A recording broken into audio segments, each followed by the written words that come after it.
नमस्ते दोस्तों, सबसे पहले थैंक यू सो मच। आप लोगों ने पिछले 4 साल में मुझे इतना ज़्यादा प्यार दिया कि भाई मेरे इंस्टाग्राम पे 1.1 मिलियन फॉलोअर्स और यूट्यूब पे भी 7.5 लाख 8 लाख सब्सक्राइबर्स हो चुके हैं। So thank you so much guys, इतना सारा प्यार और सपोर्ट देने के लिए। मैंने कभी नहीं सोचा था कि मुझे सोशल मीडिया के थ्रू इतना सब कुछ मिलेगा। पिछले 4 साल में मुझे बहुत सारे पॉजिटिव कमेंट्स आए, नेगेटिव आए, बहुत सारी चीज़ें हुई। लेकिन स्पेशली पिछले 2 साल से मेरी पर्सनल लाइफ को लेके, मेरे पार्टनर को लेके बहुत ज़्यादा नेगेटिव कमेंट्स आ रहे हैं। मैं समझ सकती हूँ कि हमारे रिलेशनशिप के बारे में आप सबके अपने-अपने ओपिनियन हैं, लेकिन मैं आज अपने दिल की बात आपके साथ शेयर करना चाहती हूँ। इसलिए मैंने ये डिसीजन लिया है कि आप सबको मैं अपनी कहानी सुनाऊँ, ताकि आप समझ सकें कि लियोशा वो इंसान नहीं है जो कि आप समझ रहे हैं। वो ये सब नेगेटिविटी डिज़र्व नहीं करता। और ये कहानी मैं अपनी तरफ से नहीं बल्कि लियोशा के रिस्पेक्ट के लिए बता रही हूँ, जो कि वो सच में डिज़र्व करते हैं। करीब 4 साल पहले की बात है, मैं एक टॉक्सिक रिलेशनशिप में थी। वो लड़का दूसरी सिटी का था और हमारा रिलेशन लगभग 1 साल चला था। उस 1 साल में मैंने उसको हर तरीके से सपोर्ट किया, फाइनेंशियली, इमोशनली, उसका करियर बनाने में, उसके कपड़े, जूते, खाने-पीने, हर चीज़ का मैंने ध्यान रखा और उसको सपोर्ट किया। लेकिन वो मुझे सपोर्ट नहीं करता था, रिस्पेक्ट नहीं करता था, मेरे काम की रिस्पेक्ट नहीं करता था। वो हर वक़्त ड्रिंक करता था और पैसे के लिए झूठ बोलता था। अगर मैं नहीं देती थी तो अपने घरवालों से झूठ बोल के पैसे लेता था, और जब मैं पैसे देने के लिए मना कर देती तो बहुत ज़्यादा अग्रेसिव हो जाता था, कई बार तो हाथ भी उठा देता था। वो कभी मेरे काम की रिस्पेक्ट नहीं करता था, हमेशा मुझे जज करता था कि कैसे कपड़े पहन रही है, किसके साथ वीडियो बना रही है, इसको क्यों फॉलो किया, ये वीडियो क्यों डाली। तो बीइंग अ इन्फ्लुएंसर ये मेरा काम है, वीडियोस बना के डालना, पोस्ट करना, कोलैबोरेशंस करना क्रिएटर्स के साथ, फॉलो करना। लेकिन वो समझता नहीं था और ना ही समझना चाहता था, और इतना ज़्यादा अग्रेसिव होता था कि मतलब मुझे बहुत ज़्यादा लाइक बहुत ज़्यादा लड़ाई होती थी, बहुत ज़्यादा मारपीट और ये सब चीज़ें चलती रहती थी। इस 1 साल में बहुत सारे बार ब्रेकअप्स हुए, पैचअप्स हुए। जब भी मैं ब्रेकअप करने की कोशिश करती थी तो मुझे ब्लैकमेल करता था कि तेरे को बदनाम कर दूँगा, ये कर दूँगा, वो कर दूँगा, फैमिली को बता दूँगा, फैमिली के साथ ऐसा कर दूँगा। तो बहुत ज़्यादा टॉक्सिकली चलता रहा। फिर एक दिन मुझे पता चला कि उसने मुझे चीट किया, और जब मुझे पता चला तो मैं उसकी सिटी गई उससे बात करने, और उस वक़्त उसकी फैमिली के सामने उसने मुझे नहीं चूज़ करके उस लड़की को चूज़ किया, और उस वक़्त मेरी हेल्थ कंडीशन ख़राब थी, बहुत ज़्यादा ख़राब थी, और वो भी उसी की वजह से।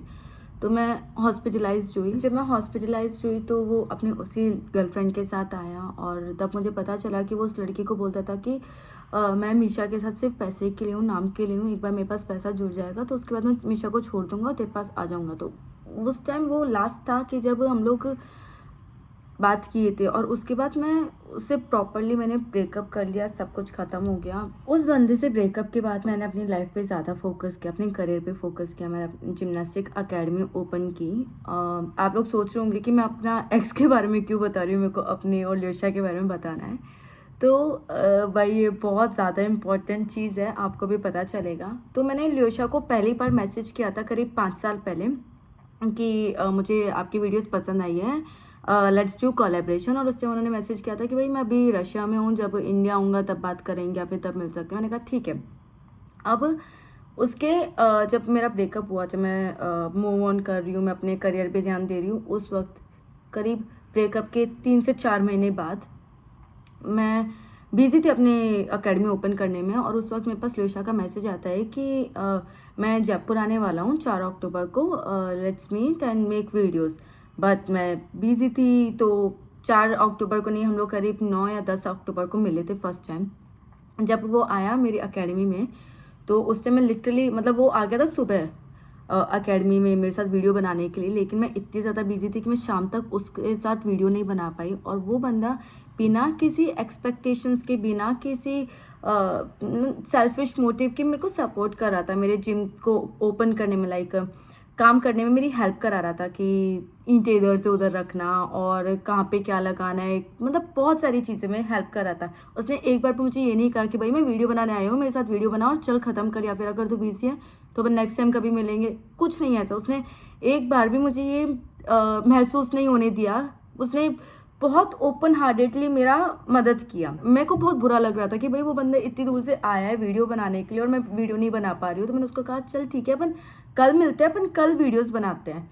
तो अगले दिन हम लोग मिले मेरे को वीडियो बनाने के लिए। तो पहले तो मैंने थोड़ा बहुत अपना जिम का काम किया और 3-4 बजे के समथिंग हम लोग सोचे थे वीडियो बनाने का। बट उस टाइम सडनली बिना किसी उसके मेरा एक्स आ जाता है, ठीक है। अब मैं जानती हूँ उसको कि वो किस टाइप का इंसान है, तो मैं उसको अपना अकेडमी का एड्रेस नहीं बताना चाहती थी, क्योंकि अगर उसको अकेडमी का एड्रेस पता चलता वो हमेशा आके वहाँ पे तमाशे करता।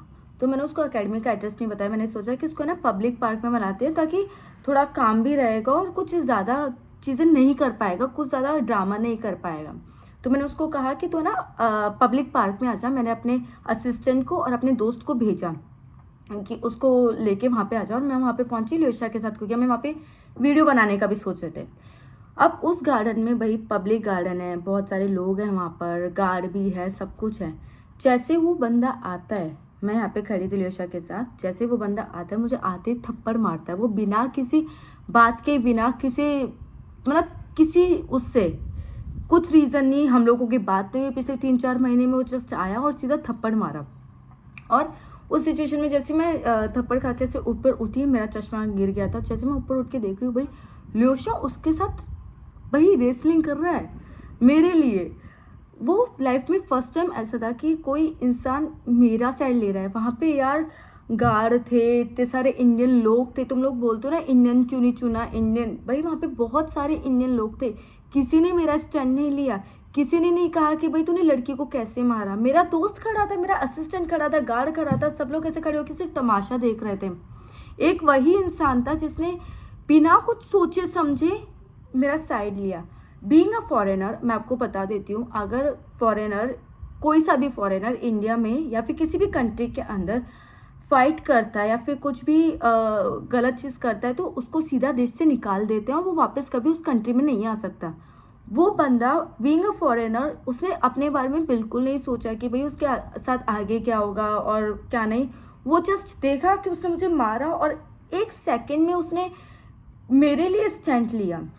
तो ये लाइफ में फर्स्ट टाइम था कि जब कोई मेरे लिए स्टैंड लिया। और भाई मैं उस वक्त इतना शॉक थी ना कि वाह, कोई इंसान मेरे लिए भी स्टैंड ले सकता है। वो फर्स्ट टाइम ऐसा मेरे को महसूस हुआ। उससे मैंने सोचा कि यार जब ये बंदा एक रैंडम लड़की के लिए बिना कुछ सोचे समझे स्टैंड ले सकता है, तो यार ये बंदा अपनी बंदी के लिए क्या कर रहेगा। मतलब अगर उसकी लाइफ पार्टनर होगी तो उसके लिए क्या कुछ नहीं कर सकता। उस दिन के बाद मुझे लगने लगा कि वो कितना स्पेशल है, कितना केयरिंग है, रिस्पॉन्सिबल है और मेरी कितनी रिस्पेक्ट करता है। धीरे धीरे हमारी बॉन्डिंग बढ़ने लगी और हम दोनों ने एक दूसरे को डेट करना शुरू किया। अब हमें साथ में करीब 2 साल हो चुके हैं और हर दिन मेरा उनके लिए रिस्पेक्ट और प्यार बढ़ता गया है। लाइक अपर अपर अपर अपर और अपर। मैं ये कहानी इसलिए शेयर कर रही हूँ क्योंकि काफ़ी लोग हमारे रिलेशनशिप के बारे में गलत विचार बनाते हैं। ल्योशा एक ऐसा इंसान है जो बिना किसी एक्सपेक्टेशन के सबकी मदद करता है और मुझे हमेशा रिस्पेक्ट देता है।